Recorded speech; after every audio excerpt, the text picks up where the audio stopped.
नमस्कार, स्वागत है आपका विंध्य भारत में। मैं आपके साथ साक्षी गुप्ता। आइए बढ़ते हैं खबरों की ओर। छतरपुर जिला मुख्यालय से 30 किलोमीटर दूर छतरपुर खजुराहो हाईवे से सटा गढ़गांव बागेश्वर धाम के कारण बिजनेस हब बन गया है। रोज हजारों में आने वाली लोगों की भीड़ मंगलवार और शनिवार को लाखों में बदल जाती है।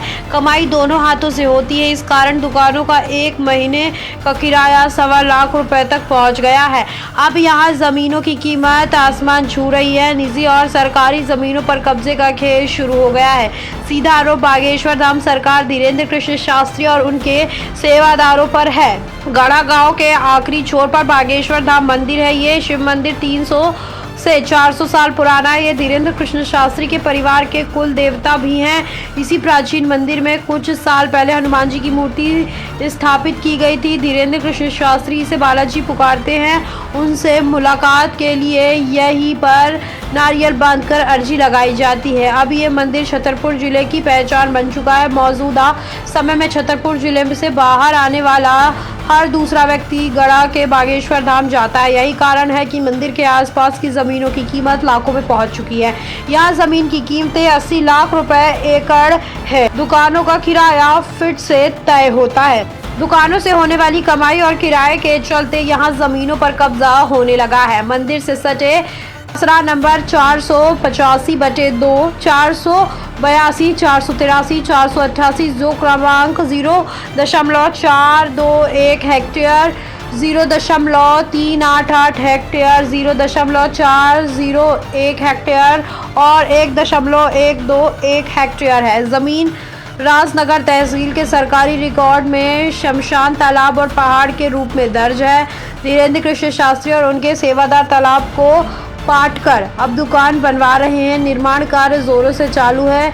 शमशान में शव जलाने पर रोक लगा दी गई है। सरकारी जमीन को चारों ओर से घेरकर कब्जा किया जा रहा है। तहसीलदार ने निर्माण को लेकर एक नोटिस जारी किया है, लेकिन निर्माण जारी है।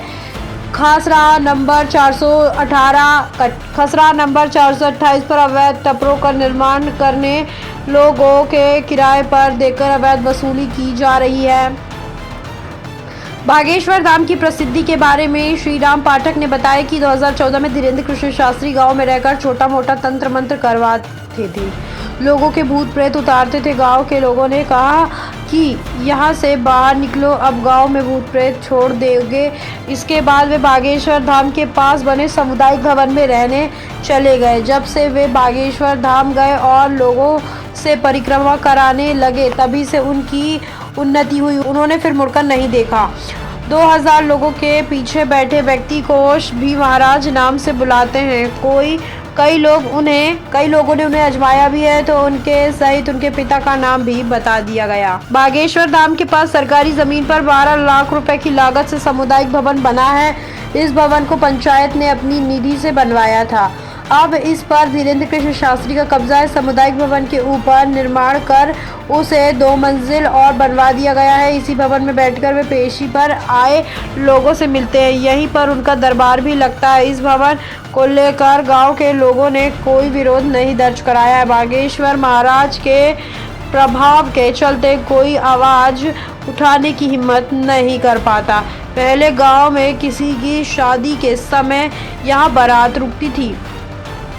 बागेश्वर धाम से सटा खसरा नंबर 229 है और ये 1/1185 हेक्टेयर वाली 15 लोगों के निजी स्वामित्व की जमीन है। यहाँ वे 3 पीढ़ी से खेती करते थे। मौजूद समय में इस जमीन का स्वामित्व गढ़ा गांव के अर्जुन सिंह, रामकली, लखन, संतोष, जितेंद्र, प्रभा, अंगूरी, मुला, राजकुमार, रनमत सिंह, हुक्म सिंह, राजेंद्र सिंह, कमल, हीरा सिंह, सुमेर सिंह के नाम पर है। आरोप है कि अब इस जमीन पर धीरेन्द्र कृष्ण शास्त्री और उनके परिवार के लोगों की नजर पड़ गई है। फिलहाल के लिए इतना ही। खबरों का सिलसिला लगातार जारी है। बने रहिए हमारे साथ। नमस्कार।